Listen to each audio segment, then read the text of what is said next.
सी सैब एक ऐसा रास्ता जिससे अगर आपको जोसा में कोई सीट नहीं मिल रहा तो यहाँ आपके लिए वरदान साबित हो सकता है। इसमें 6-6 7-7 लाख रैंक तक एनआईटीज, ट्रिपल आईटीज और जीएफटीआईज भी बच्चों को मिल जाते हैं। तुम पिछले साल का भी डेटा देखोगे ना तो 6-6 8-8 लाख तक बच्चों को सीट्स मिली है। तो भैया अगर ये काउंसलिंग इतनी सीरियस है और इतनी इंपॉर्टेंट है और इतने अच्छे कॉलेजेस हमें दिला सकती है तो हम इसमें गलतियां नहीं करेंगे। हम बड़े ध्यान से इसके सारे के सारे प्रोसेसेस को देखेंगे, किस तरीके से ये अप्लाई होता है, ये सारी चीजें देखेंगे और इससे हम अपना एक सीट लेकर के निकल लेंगे भैया। क्योंकि बाकियों का तो मुझे नहीं पता लाडले, लेकिन तुम अगर मेरे सामने आ चुके हो ना तो तुम इसमें गलती नहीं करने चाहिए। ये इतनी इंपॉर्टेंट है। इसमें कुछ मिस्टेक्स की बात करेंगे, इसमें कुछ हम अलग तरीकों की बात करेंगे कि कैसे भैया इसमें चॉइस फिलिंग अलग तरीके से होती है, कैसे इसमें आपको डॉक्यूमेंट्स वेरिफिकेशन का दोबारा मौका मिलता है कि जोसा के टाइम पे अगर कोई डॉक्यूमेंट आपके पास नहीं थी तो आप फिर से डॉक्यूमेंट बनवा करके इसमें अप्लाई कर सकते हो जोसा में सीट को रिजेक्ट हो जाने के बावजूद। भैया जोसा में कोई सीट मिल रहा है मुझे, बट वो मुझे पसंद नहीं है, मुझे और अपग्रेडेशन चाहिए सी सैप, उसका भी रास्ता है। तो हम बड़े शॉर्ट में बड़ी तेजी के साथ सी सैप के बारे में सारी कुछ चीजें जान लेंगे। सबसे पहले हम जानते हैं लाडले कि सी सैप क्या है। सी सैप है सेंट्रल सीट एलोकेशन बोर्ड। ये जोसा से बिल्कुल अलग होता है, इसकी काउंसलिंग बिल्कुल अलग होती है, इसकी वेबसाइट बिल्कुल अलग है। ये कब स्टार्ट होता है? जैसे ही आपका जोसा का काउंसलिंग खत्म होगा उसके बाद तुरंत सी सैप की काउंसलिंग स्टार्ट हो जाती है। सबसे पहले इसमें कौन कौन से स्टूडेंट अप्लाई करते हैं या किसके किसके लिए ये यूजफुल है? सबसे पहले वह सारे स्टूडेंट जिनको जोसा में सीट नहीं मिला, उनकी रैंक थी जोसा के अकॉर्डिंग, वो किसी भी कॉलेज में नहीं जा रहे, तो वो बच्चे इसमें अप्लाई करते हैं और उन्हें कॉलेजेस मिल जाता है। किसी भी कारण से उन्होंने जोसा की काउंसलिंग मिस कर दी है, अप्लाई करना भूल गए, डॉक्यूमेंट रेडी नहीं था तो डॉक्यूमेंट रिजेक्ट हो गया, उसकी वजह से जोसा से बाहर आ गए, कोई भी कारण हो सकता है, फी देना भूल गए, किसी भी कारण से अगर आपने जोसा की काउंसलिंग मिस कर दी है तो सीसब इंटायर नई काउंसलिंग है, इसमें आप अप्लाई करके कॉलेजेस ले सकते हो। पॉइंट 3 कि बेटर ब्रांडेड कॉलेज, ब्रांडेड नहीं ब्रांच, बेटर ब्रांच और बेटर कॉलेज अगर आपको चाहिए कि आपको जोसा में कुछ मिल रहा है लेकिन भैया मुझे पसंद ही नहीं है, तो आप इसमें अपग्रेडेशन ले सकते हो। लेकिन एक बुरी खबर शुरू में ही दे देता हूं कि पिछले साल तक 3 राउंड ऑफ जोसा काउंसलिंग होती थी, लेकिन इस साल इंफॉर्मेशन आया है कि सिर्फ 2 राउंड ऑफ जोसा काउंसलिंग होने वाला है। 2 ही राउंड में ये जितने भी वैकेंट सीट्स होंगे वो जाकर के निपटा डालेंगे, ये तो सिर्फ 2 राउंड ही आपको मिलने वाले हैं। अब आगे बात कर लेते हैं कि भैया इसमें कॉलेजेस कौन कौन से हैं। तो इसमें आपको एनआईटीज मिल जाएंगे, ट्रिपल आईटीज मिल जाएंगे और जीएफटीआईज मिल जाएंगे। यानी कि आईआईटीज को हटा दो तो आईआईटीज के अलावा जितने भी कॉलेजेज हैं वो सीसैब काउंसलिंग के थ्रू आपको मिल सकते हैं। कंप्यूटर साइंस ब्रांच तक मैं डेटा शो कर दूंगा कि कंप्यूटर साइंस ब्रांच का कितना सीट खाली रहता है जिसपे कि सीसैब आती है, बच्चों को एडमिशन देके आराम से चली जाती है। भैया ईयर वाइज वैकेंट सीट का डेटा देख लेते हैं कि हर साल कितना खाली रहता है। वैकेंट सीट का मतलब क्या हुआ है, किसी बच्चे ने जोसा में अप्लाई किया, उसे एक्स सीट मिल गया, लेकिन उसका मन कर गया कि भैया मेरे को ना बिट्स जाना है, लोअर ब्रांच एनआईटी से बढ़िया है, बिट्स जाना है, तो उसने अपना सीट एक्सेप्ट करने के बाद एंड मोमेंट पे रिजेक्ट मार दिया, जोसा की काउंसलिंग खत्म हो गई। अब वो इस सीट को भरे कैसे, सीट तो खाली छोड़ नहीं सकता ना, तो वो फिर वैकेंट सीट में आ जाता है। कोई कहता है कि भैया नहीं मेरे को सीट मिल रही है लेकिन मैं ड्रॉप ले लूंगा, सीट तो ले लिया लेकिन एंड मोमेंट पर डिसाइड कर लिया भैया मैं ड्रॉप ले लूंगा, ड्रॉप ले लिया, ये सीट तो खाली रह गई ना, तो ये फिर वैकेंट सीट में आ जाती है। क्या बच्चे इतने पागल होते हैं भैया? पागल नहीं, समझदार डिसीजन होता है ये सारा कुछ।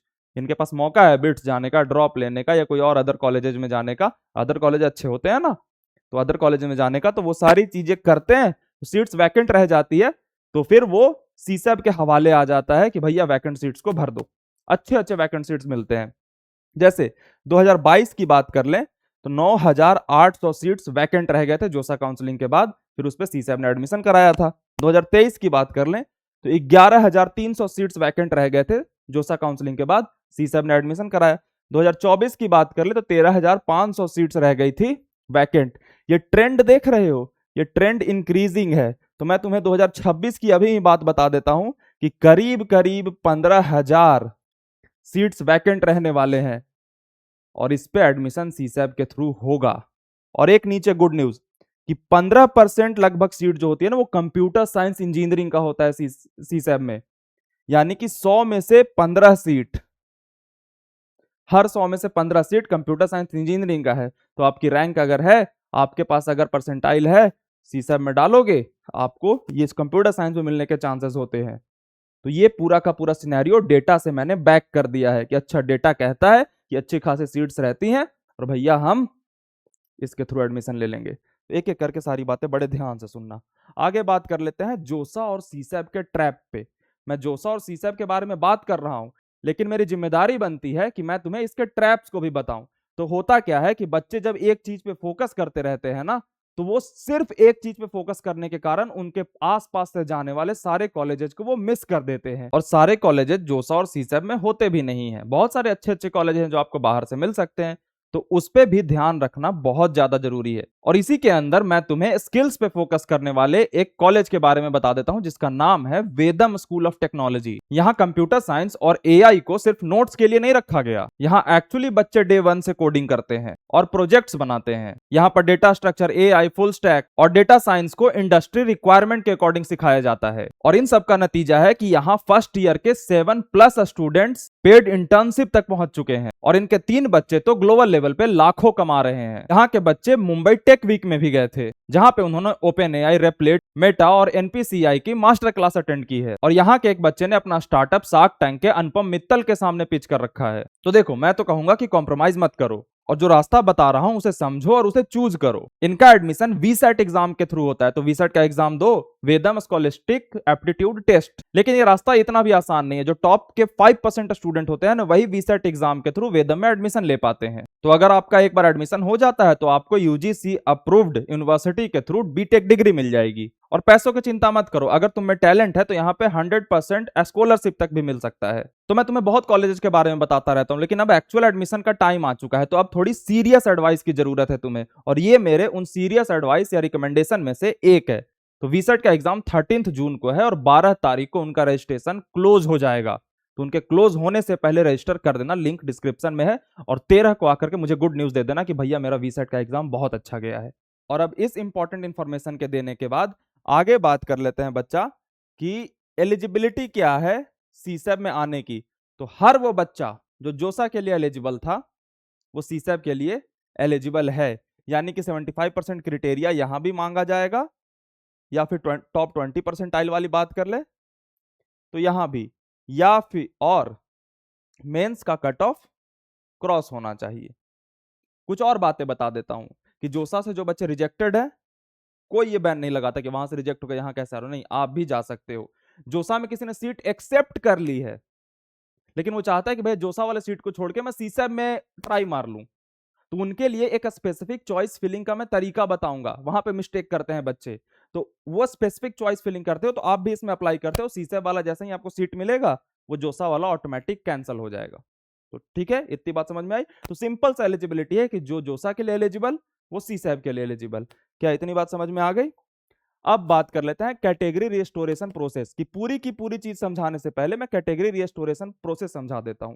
बहुत बार क्या होता है कि बच्चा जब जोसा के लिए अप्लाई करता है, तो वहां पे ऑनलाइन रिपोर्टिंग के टाइम पे उसके पास डॉक्यूमेंट अपनी कैटेगरी के अवेलेबल नहीं थे। तो जोसा फिर डॉक्यूमेंट ना मिलने पे उसे जनरल कैंडिडेट ट्रीट कर लेती है और उसके अकॉर्डिंग सीट्स दे देती है। अब बच्चा कह रहा है भैया मेरा तो लाइफ खराब हो गया, मैं कैटेगरी में आता हूं, मुझे रिजर्वेशन का फायदा नहीं मिल रहा। तो सीसैब क्या करता है कि अपनी काउंसलिंग स्टार्ट होने से पहले 2 या 3 दिन का टाइम देता है। कहता है कि अगर आपने किसी खास कैटेगरी से अप्लाई किया था जिसका डॉक्यूमेंट आप जोसा में नहीं दे पाए हो, तो मैं अपना पोर्टल खोल रहा हूं, अगर आपने अब तक अपना डॉक्यूमेंट बनवा लिया है तो यहां अपलोड कर दो, आपकी कैटेगरी बची रह जाएगी, आप उसी कैटेगरी में कंसीडर होगे। ओबीसी में हो, ओबीसी में कंसीडर होगे, ईडब्ल्यूएस में हो, एससी में हो, एसटी में हो, पीडब्ल्यूडी में हो, जिस भी कैटेगरी में हो, डॉक्यूमेंट प्रेजेंट ना कर पाने की वजह से अगर आप जोसा से बाहर हो या जोसा में जनरल कैंडिडेट मान लिए गए हो, तो यहां पे आप अपनी कैटेगरी बचा सकते हो। तो कैटेगरी रीस्टोर यहां पे किया जा सकता है बच्चों के द्वारा। तो ये हो गई बात कैटेगरी रीस्टोरेशन की। अब बात कर लेते हैं फी की। पूरे के पूरे प्रोसेस में आपको फिर से, जैसे जोसा की फी अब अलग हो गई, खत्म, यहां पे आपको अलग से देना पड़ेगा। तो सबसे पहले जनरल और ओबीसी कैंडिडेट को 40,000 रुपए पहले देने होते हैं। कहां देने होते हैं सारा बताऊंगा, लेकिन फी पैसे के बाद अभी सुन लो। 40,000 रुपए आपको देने होंगे। अगर आप रिजर्व कैंडिडेट हो तो 19,000 रुपए देने होंगे। अब सीसैब में आपने पार्टिसिपेट करा उसके बाद अगर होता है कि आपको सीट नहीं मिला भैया, तो वो क्या करेंगे कि 5,000 रुपए अपनी काउंसलिंग फी काट करके 40,000 में से 35,000 आपको वापिस कर देंगे और 19,000 में से 14,000 आपको वापिस कर देंगे। तो आपके पैसे वापस मिल जाएंगे अगर आपको सीट नहीं मिलता है तो 5,000 काट के। लेकिन अगर आपको सीट मिल चुका है तो आपको और एक्स्ट्रा पैसे देने होंगे 35,000 रुपए। यानी अगर आप जनरल कैंडिडेट हो तो टोटल आपको 75,000 रुपए लगेंगे। ये सारे फी जो है ना वो एडमिशन के टाइम एडजस्ट हो जाती है, उसकी कोई दिक्कत नहीं है। लेकिन अगर आपको सीट मिल जाता है तो 35,000 रुपए, इसे कहते हैं IAF, इंस्टीट्यूट एक्सेप्टेंस फी, IAF, ये आपको देना होता है। और टोटल मिलाकर के आपके 75,000 हो जाते हैं। और ये 90,000 था तो ये हो जाता है 75 से थोड़ा कम, 35 प्लस 19। तो ये आपको रिजर्व कैंडिडेट के लिए, तो ये आपका फी हो गया। अब आगे बात कर लेते हैं लाडले पूरा का पूरा प्रोसेस। तो जैसे ही जोसा की काउंसलिंग खत्म होगी, जोसा वाले सीसैब वाले को अपनी वैकेंट सीट की लिस्ट पकड़ा देते हैं कि हमारे पास मान लो 15,000 सीट्स नहीं भर पाए, इसकी काउंसलिंग तुम करा दो सीसैब। सीसैब कहता है ठीक है कराता हूं। सीसैब की एक अलग वेबसाइट है, सीसैब सर्च करोगे सीसैब की वेबसाइट आ जाएगी। वहां पे जाकर के आपको फिर से रजिस्ट्रेशन करना पड़ेगा। रजिस्ट्रेशन जैसे आपको जोसा वाले वीडियो में बताया था, जोसा के लिए करते हो सेम उसी तरीके का सीसैब में खुलता है रजिस्ट्रेशन, आप रजिस्टर कर दोगे। उसके बाद आपको सेम जोसा की तरह चॉइस फिलिंग का ऑप्शन आएगा। अब चॉइस फिलिंग के वक्त ध्यान से सुनो मेरी बातें। चॉइस फिलिंग में अगर आपको जोसा में कोई भी सीट नहीं मिला, ठीक है, आपने उसमें चॉइस फिलिंग करी थी टॉप से लेकर के बॉटम तक, कोई भी सीट नहीं मिला तो एग्जैक्ट आप वो चॉइस फिलिंग इसमें भर देना, कुछ मत सोचना। आपने जितना भी दिमाग लगाया था जोसा के टाइम पे दोबारा लगाने की जरूरत नहीं, एग्जैक्ट भर देना। और ऐसा मत सोचना कि भैया मेरी परसेंटाइल इतनी कम है तो मैं कैसे भर दूं इतने बड़े बड़े इंस्टीट्यूट, नहीं। एकदम NIT Trichy computer science, NIT Warangal computer science, सब टॉप के जितने सारे भर देना। किस्मत की कुछ कुछ नहीं कहा जा सकता, सीसैब में कुछ भी मिल सकता है। तो अगर आपको जोसा से कुछ नहीं मिला है तो आपको एग्जैक्ट भर देना है, मैं बता रहा हूं, ठीक है। अगर आपको मिल चुका है, मान लो कि अगर जोसा में आपको एक सीट मिल चुका है और आपने ये सीट एक्सेप्ट कर ली है, लेकिन आप सीसैब में भाग्य आजमाना चाहते हो कि भैया इससे ऊपर मिल जाए तो बताता हूं, ध्यान से रखना मेरी बात। जोसा में आपने सीट्स भरे होंगे नीचे से लेकर के ऊपर की तरफ। अब नीचे से आपको यहां पर की सीट मिल चुकी है, ठीक है। तो सीसैब में चॉइस फिलिंग करते वक्त ना क्या करना कि इसके ऊपर वाले ही चॉइसेस भरना, इसके नीचे वाले मत भर देना, ध्यान से मत भर देना। रीजन बताता हूं कि सीसैब में आपकी काउंसलिंग यहां से स्टार्ट होगी, जो आपको एक्स मिल चुका है जोसा में, इसके ऊपर कहीं सीट्स भरे हैं ना, तो नीचे से ऊपर की तरफ मिलते हैं सीट्स, तो एक्स से आपकी स्टार्ट होगी। अब आप ऊपर की तरफ जाओगे, ठीक है, ऊपर आपको कोई सीट मिल जाएगा तो ये आपका कैंसिल हो जाएगा जोसा वाला ऑटोमेटिक। तो अगर तुमने यहां पे जोसा में सीट मिला था और सीसैब में भरते हुए उस सीट के ऊपर तुमने कोई ऐसा ब्रांच या कॉलेज रख दिया जो एक्स से खराब है, जो जोसा में मिला हुआ है, तो भैया ऊपर जाते हुए तुम्हें अगर वो गलती से मिल गया तो तुम्हारा जोसा का तो सीट चला जाएगा और मिल जाएगा क्या, हाथ में एक ऑलरेडी मिले हुए सीट से खराब सीट। तो अगर आपको जोसा में कुछ मिल जाता है तो सीसैब में चॉइस फिलिंग करते हुए हमेशा ऊपर की लिस्ट भरना, नीचे वाला नहीं भरना। क्या इतनी बात समझ में आ गई? अरे शाबाश मेरे लाडले, कितना समझदार है। चलो तो ये थोड़ा क्लियर मार देते हैं। अब चॉइस फिलिंग के बाद आपको सेम जोसा की तरह चीजें मिलेंगी। एक मॉक अलॉटमेंट मिलेगा। भोंदू बच्चे, जानता है जोसा, ये भोंदू बच्चे गलती करेंगे, भरेंगे ही भरेंगे नीचे वाली चीजें। तो मैं आपको मॉक की तरह एक रिहर्सल करा दे रहा हूं कि भैया आपको ये मिल सकता है, कुछ चेंज करना है कर लो, एक बार मौका दे रहा हूं। मॉक अलॉटमेंट हो गया, मॉक के बाद वो आपको चॉइस लॉक करने का मौका देंगे। और अगर आप नहीं कर पाते हो तो जैसे ही सीसैब की चॉइस फिलिंग की डेट एंड होगी ऑटोमेटिक लॉक हो जाएगा, जो आपने लास्ट मोमेंट पे भर रखा था। अब जैसे ही चॉइस लॉक हो गया तो आपके राउंड 1 का रिजल्ट आ जाएगा। अब राउंड 1 में क्या हो सकता है, या तो आपको सीट मिलेगा या नहीं मिलेगा। नहीं मिला तो राउंड 2 के लिए इंतजार करोगे, राउंड 2 में भी नहीं मिला तो अदर कॉलेजेस के ऑप्शन देखोगे। अगर आपको मिल गया तो क्या क्या करना है, सेम जोसा की तरह फ्रीज, फ्लोट और स्लाइड, ये 3 ऑप्शन मिलेंगे। अब मैंने जोसा वाली वीडियो में फ्रीज, फ्लोट और स्लाइड बड़े आराम से और डिटेल में समझा रखा है, यहां पे दोबारा नहीं समझाऊंगा, कारण कि जोसा वाली वीडियो का भी देखना आपका जरूरी है। इसमें ज्यादा लालची आ गए और यहीं पे रुक गए ना लाडले, जाओगे। तो मैं जानबूझ करके यहां पे ये एक्सप्लेन नहीं कर रहा हूं, ताकि बच्चे वहां भी देखें और वहां समझो जाकर के फ्रीज, फ्लोट, स्लाइड पूरे आराम से, ठीक है। ये तीनों में से आपने कुछ ऑप्शन चूज कर लिया। उसके बाद ऑनलाइन रिपोर्टिंग करना होता है, यानी कि डॉक्यूमेंट्स अपने अपलोड करने होते हैं, जैसे जोसा में करा था वैसे यहां करोगे, ठीक है। कैटेगरी वाली सारी चीजें, आधार वाधार सब कुछ जितना डॉक्यूमेंट मांगता है सब दे दोगे इन्हें, यहां पे दे दिया। और फिर IAF यानी कि जो 35,000 रुपए मैंने बताए थे वो यहीं पे आपको पे कर देने होंगे। Got it. अगर आपको सीट मिला तो ठीक है, नहीं मिला तो रिफंड हो जाएगा, डोंट वरी। चिंता नहीं करना कि पैसे लेके भाग जाएगा हमारा जो ये सीस है, ये सारा ऑप्शन कर दिया।